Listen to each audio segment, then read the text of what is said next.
এটা হলো হাইকোরিয়া ওয়েবসাইট। এখান থেকে আপনারা পার্ট টাইম ওয়ার্কের জন্য অ্যাপ্লাই করতে পারবেন। পার্ট টাইম স্টুডেন্ট হিসেবে পার্ট টাইম কাজের জন্য যে ওয়ার্ক পারমিট, এটার অ্যাপ্লাই করতে পারবেন এখান থেকে। সো এই যে এখান থেকে ভিজিট রিজার্ভেশন অ্যাপ্লিকেশন, আগে আপনাকে ইমিগ্রেশনের রিজার্ভেশন ডেট নিতে হবে। ওই ডেটে গিয়ে আপনার ডকুমেন্ট সাবমিট করতে হবে। সো রিজার্ভেশন ডেটের জন্য হাইকোরিয়া ওয়েবসাইটের এই অপশনে গিয়ে ফার্স্টে অনলাইন রিজার্ভেশন, এইখানে কিছু আপনার পলিসি চেক টিক দিতে হয়, ওদের যে এগ্রি অ্যান্ড পলিসির যে ইগুলো আছে, অ্যান্ড তারপরে ভেরিফিকেশন করতে হবে এবং লাস্ট স্টেপে গিয়ে আপনার fill in the application fill up করতে হবে। সো এই হলো বিষয়। বোথ ক্যাটাগরি আদার্স দেবেন, বোথ ডিটেলস প্রয়োজন নাই, অ্যাকসেপ্টেড অ্যাপ্লিকেশনস।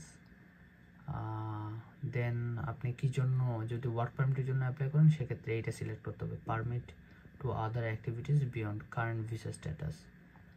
দেন এইখান থেকে আপনার ডেট সিলেক্ট করবেন। এখানে একটা পাসওয়ার্ড দেবেন, তার আগে 4 ডিজিট পাসওয়ার্ড দেবেন।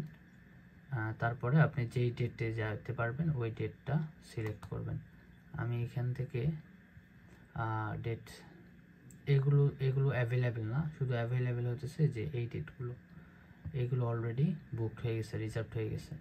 সো আমি এখান থেকে রিজার্ভ করে দেন 17 তারিখ,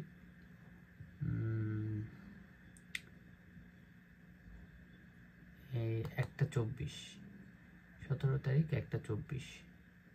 ওকে, এটা সিলেক্ট করলাম। দেন এইখানে পারপাস অফ ভিজিট, কী জন্য ভিজিট করছেন সেটা লিখবেন, apply for part time work as a students, and then apply button. Do you want to submit an application? Yes, হয়ে গেল। Your reservation has been successfully completed, এই হলো বিষয়। সো ওই ডেটে গিয়ে, ওই সময়ে গিয়ে আপনি জাস্ট আপনার ডকুমেন্টগুলো সাবমিট করে দেবেন। ধন্যবাদ।